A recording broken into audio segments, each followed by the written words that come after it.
Well, good morning, folks, and welcome back to the farm. It is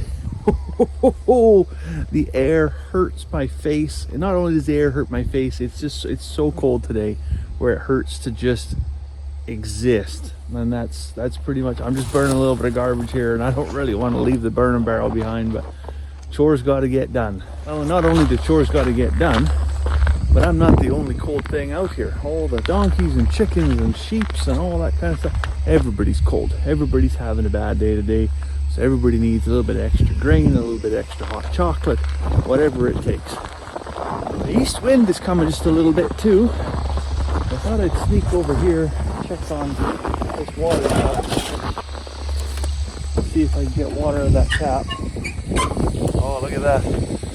That's a thing of beauty. I can't get this hose to bend, so I'm just going to pop that right off and fill that trough up.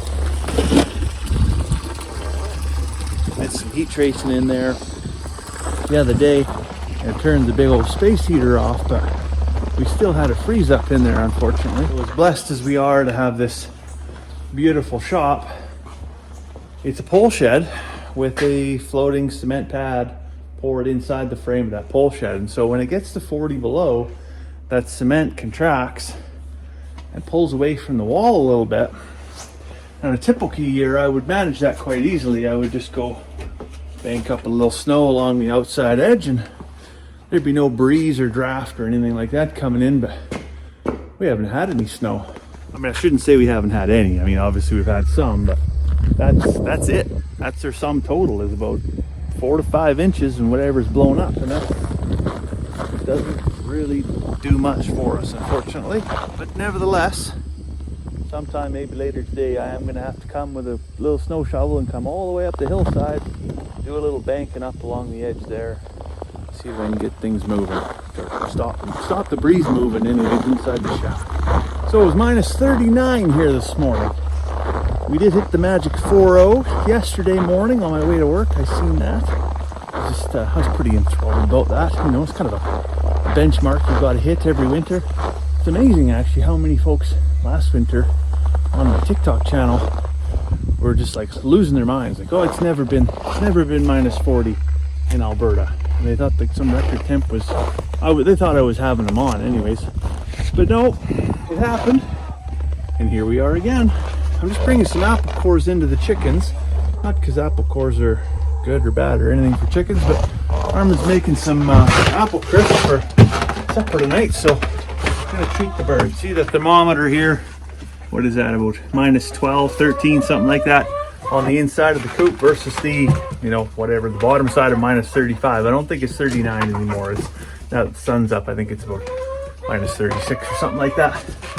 But anyways, we had a very, very dry summer, dry fall, and in past years, I've talked lots about heating the chicken coop with the deep litter method and basically composting and creating heat inside your chicken house.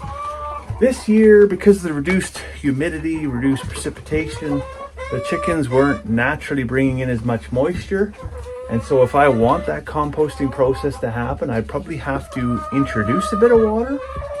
And I've really been hesitant to do that, especially since the weather was so nice, so late into the winter, and then suddenly it wasn't. Because if anything went wrong with my process, I was A, going to kill my compost pile immediately, and B, just have a bunch of excess humidity in a chicken coop when it's, you know, 40 below outside. Probably not conducive to, you know, good bird health and anything like that. So I chose to just leave everything dry and cold as opposed to warm and, you know, a touch of humidity. So played it safe there for now. And once this big cold snap is done, I think I'm going to get everything shoveled up and stacked up. And if I have to sprinkle a little bit of water just to get some composting action happening there, I will. Because I do want to use all the bedding and material that's on the floor there for the garden next spring. So I'm out here now by the barn, just feeding the sheep. I say the sheep, but I'm missing about 3/4 of them. They're all hiding out in the barn. They don't want to come out.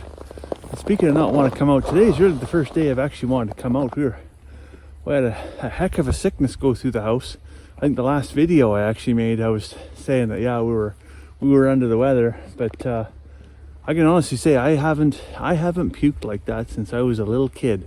It was just awful. Just up one side and out the other, as you can imagine, for 3-4 days there, and it went through the whole house. And anyways, glad to be on the right side of the toilet bowl once again. But the one day I mean I probably would have just given up. I probably would have just taken my last breath if it weren't for having to come out and do chores, and my wife nagging on me to come out and do chores, because these guys needed a bale, and the bale was on, well, it was sitting right here, and I just fired up the tractor, and I just get it on that side of the fence. I wasn't going to drive it out into the field like I typically would if I was going to put it out there or nothing. I was just like, get it there. Sorry ladies, I'll see you in 3-4 days. And so they got quite a bit chewed down there. I'm going to head over to the brother-in-law's probably tomorrow when he feeds cows and get 2 more silage bales. But I think for now I'm going to go stick my head in the barn and let the ladies know that there's a grain treat here for them. I brought them extra grain because it is so doggone cold.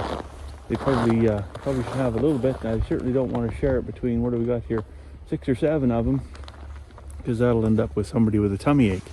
So we just come in the barn here to grab a square bale for the ponies, and our chickens come in here during the summertime, and they've been laying some eggs, but doesn't feel. Oh, I got the old snot walruses going on. I think it's solid. I can't even tell if it's hollow or anything like that. But we're just gonna go ahead and pitch that one, and I don't think that would make for any good breakfast. All right, well, I got a bit of snow banked up there against the side of the shop. Not much, you can see, only about a foot. Not very thick, not very deep, but that's fine. I'm not shoveling half the yard just to get a little bit of snow banked up.